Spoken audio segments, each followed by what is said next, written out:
Hello guys, welcome back to my channel. This is an instant match reaction for the game we just watched, Roma versus Milan. We won the game in 3 out of 3 last games. We started very well this season, got the 9 points.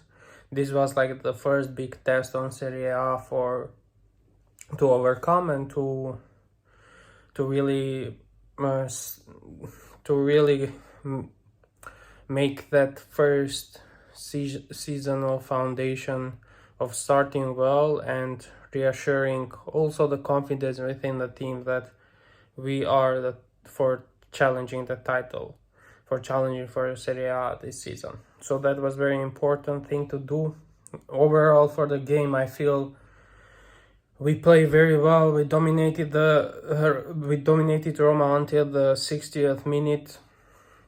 It was a game that we deserved to win totally. After Tomori got the red card, which I think it was, Belotti was trying to for Tomori to get the second yellow card all the game with his moves. Like he was having like the first bad touch, then Tomori.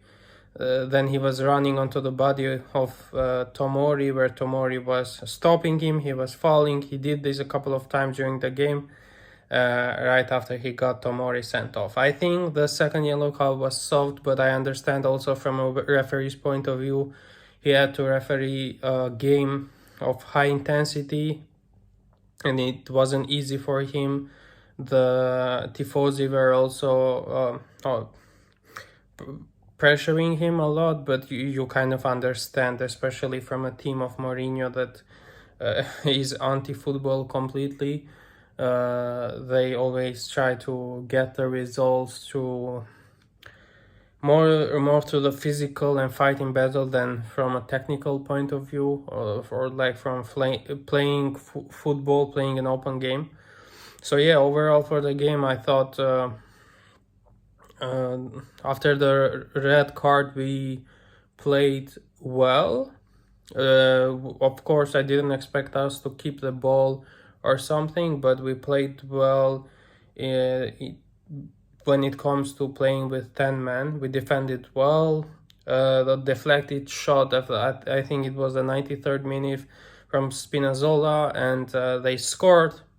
I think Magnan also deserved to keep the clean sheet, but we scored 8 goals in Serie A for this start and conceded 2, so I think that's also a good record when it comes to scoring and conceding in the start of the season.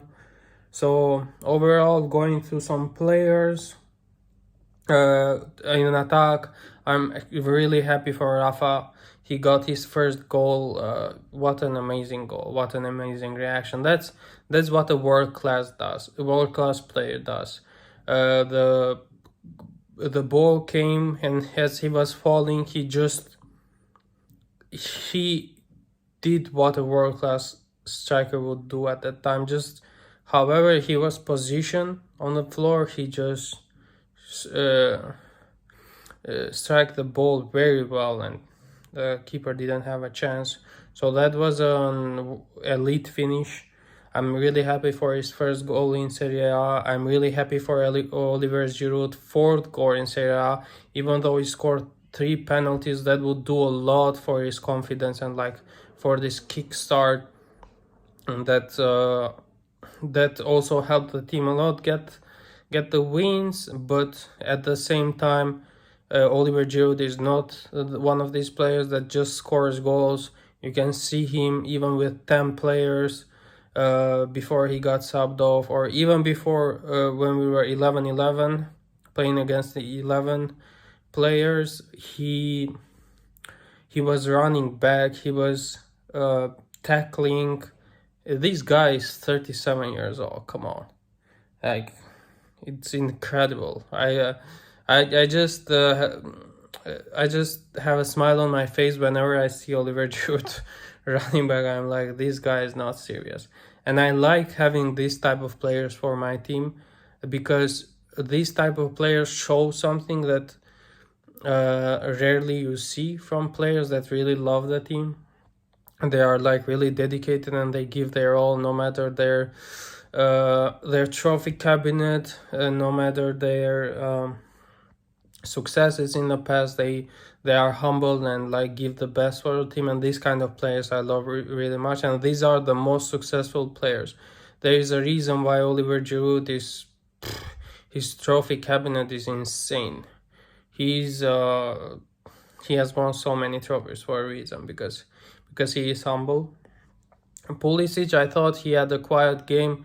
This can be a controversial thing to say, since he scored 2 goals in the opening 2 games as well. But even in those 2 games, he was quiet.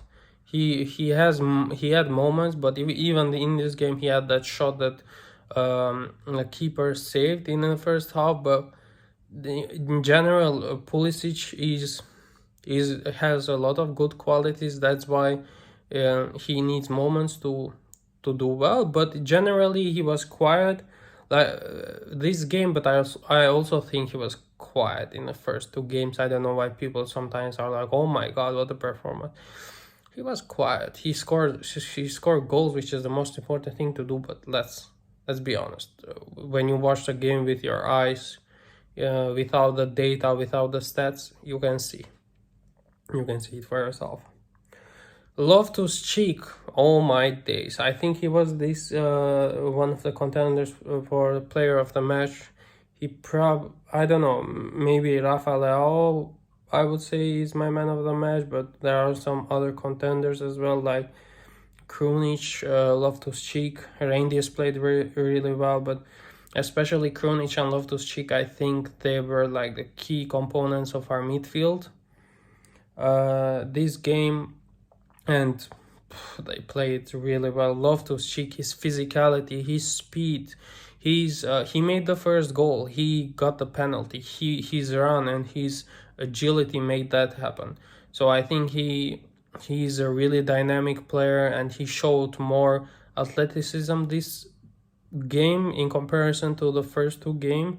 So I was really inspired from that performance. A big up Loftus-Cheek. Krunic, the commander of the midfield, I really love this guy. I wasn't a big fan of him in the beginning. I thought he was very underwhelming when he came from the bench in the season we won the Serie A, and I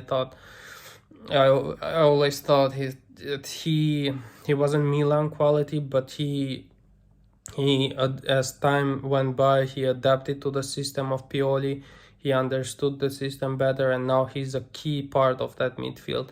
His calmness, and the calmness he also resonates around the midfield, around the other midfielders in front of the defense, is amazing. And he is one of these players that you can rely on your midfield, because he is not scared. You don't see any fear from his side, and the way he receives the ball from the goalkeeper, the calmness just to look at his windshields and just to see where he has to pass, that's a really good thing that he has, and I really like that about him, that he gives something else to the midfield that our midfield doesn't have. And I think a commentator was mentioning when Benacer will come back, and I was also thinking about that. If Benacer was available now, I wouldn't drop any of our midfielders right now, because the 3 of them, Loftus-Cheek, Krunic, and Reinders, are performing to a high quality. And I think Benacer needs, if he, for example, came back now, he would need to wait and to grab his position back, because our midfielders are performing right now. There's a reason we won 3 out of 3 games, so you don't need to touch that midfield for now. Reindeers, I feel he played a good game. He was still that guy that with a smile on his face on the left side, just like Rafael Leao played very well. I think he was the least I wouldn't say worst, because I don't think he played bad in the midfield, but in comparison to our other midfielders, I feel he had uh, he has a lower score, performance score. So I think Reinders had a good game. He had some passes where um, the power that he put on those passes even was too short or too much. Like the weight on the pass wasn't enough. There were some instances like that, but in general, his dribblings and his composure in the midfield was solid. Reindeers, I also think that brings that high energy, just like Loftus-Cheek does on the right side of the central midfield. And yeah, he also had a run where he couldn't control his dribbling, his touch got away from him, and he almost got injured from one of Roma's defenders. I don't remember now who it was. But yeah, Reindeer's solid performance as well. Calabria it was strange for me to see in the first half he was playing in the midfield, central midfield. He was receiving the ball from Magnan. That was an interesting thing to see. You can still see that Calabria is our weakest link in that team, in that starting lineup, but generally speaking, he made a very good assist to Lao, really good cross, and we scored a second goal from that, which turned out to be at the end the winning goal.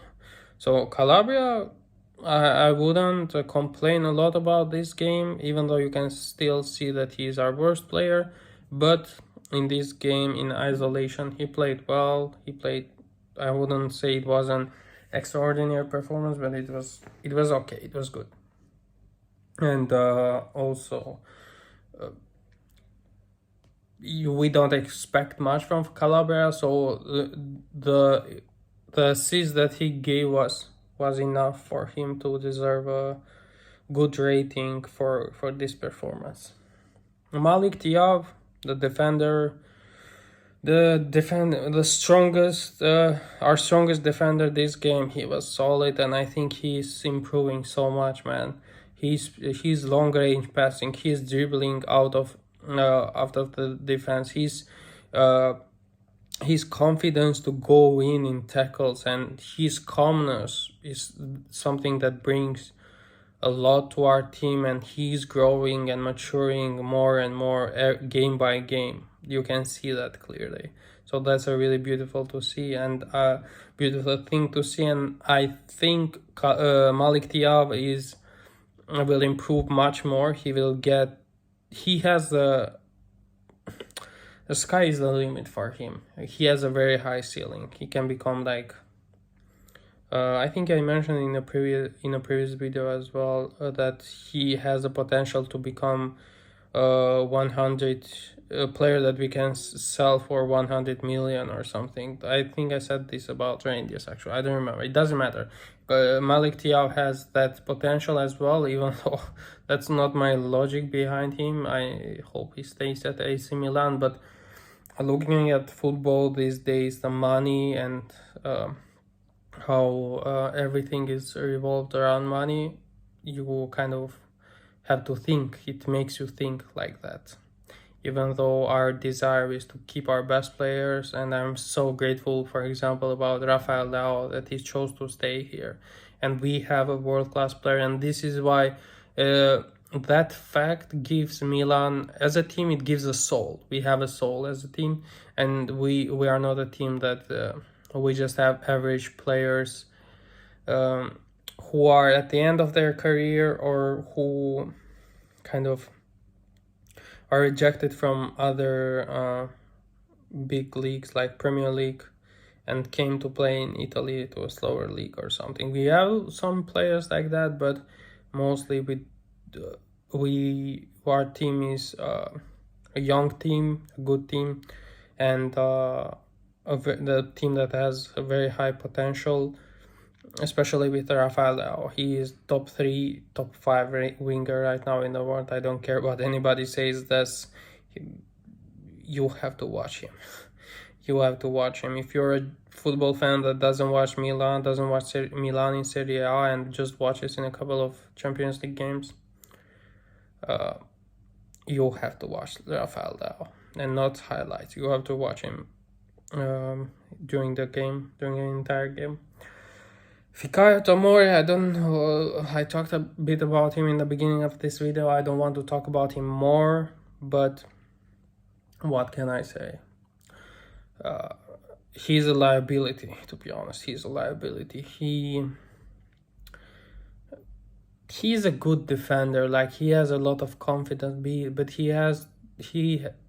Pioli or someone, they need to help Tomori to get this out of his game, because he has this thing that he kind of lets go of thinking straightly in the game, and he reacts based on his emotions, and then that results with him getting a yellow or red card, and then that impacts the team. It's like a domino effect that he has to really think about and be more composed and more calm during games, and really, like, in his gameplay as well, not just when a tackle happens, but before the tackle happens, he needs to think about how he will defend and how he will go into the defenders to get the ball, because if you go in with that high intensity, there is a high chance and high probability that you will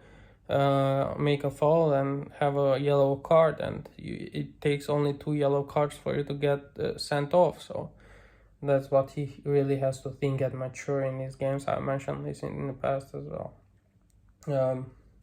Theo Hernandez, this was one of the better games of Theo. Defensively, I don't know, I wouldn't say so. He ran a lot, so I can give that to him, which is something that sometimes he doesn't do. That's why I mentioned it, because obviously running is it's your job to do when you play football. That's like one of the most basic things.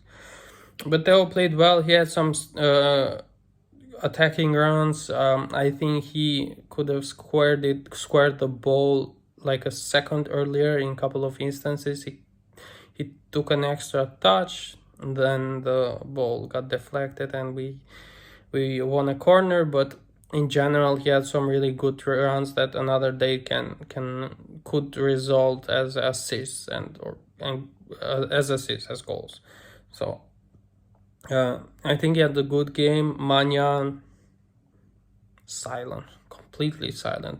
I said before, with Mourinho, don't expect for Mourinho to play football. That's why Manyan was very quiet during the game. He barely had anything to do. Tomori almost scored an own goal in the first half, that he returned the ball to Manyan with his head, and Manyan just caught the ball, and it wasn't like even a hard catch, to be honest. And that was like the highlight of Roma's most dangerous instance in the first half. Then the goal that he conceded, it was a deflection. You can't blame him for that. He was already under the ball when the ball went in, so he already dove. And yeah, I think it was a solid game, good win, good performance, positive vibes in throughout the team. Really passionate start, and I'm really optimistic about this season, especially for the Champions League. Now that we're in a group of death, I think a lot of people are underestimating Milan, and I think there is a high chance that we will be on top of the group. What matters is that we don't have injuries, and we don't drop this form that we have right now. Because if we drop this form like we did last season after the World Cup, then that's a different conversation. Then you can really look at Pioli, to be honest. But for now, we're doing good. I hope we remain this. I believe we can remain this. I think players are inspired with the new signings. There is a different energy in the dressing room. Tonali is coming back, Donnarumma is coming back. It will be a really, really exciting season that I'm really looking forward to. Amazing start from us, and I hope that we will win a big trophy this season. Also, something about Chukwueze and Okafor that I forgot to mention when I came on. Okafor kept the ball well in some instances. Chukwueze didn't do much. I expect more from them. I hope they can be in the starting lineups at least for a smaller game, or come on earlier or start on Coppa Italia, even though I think Coppa Italia starts very late in the season. But yeah, overall very good. There are still some improvements to make, like Kalulu, I think should start. We should consider starting Kalulu before Calabria in some games just to see, because Kalulu was also playing games before Calabria in the preseason. There are some details here and there, like the integration of the new signings from the bench, like Chukwueze and Okafor. We got Luka Jovic today from Fiorentina. Let's see what happens there as well, what he does. Our team is very compact. We have more depth in comparison to last season, and yeah, I'm really excited for this season. Forza Milan.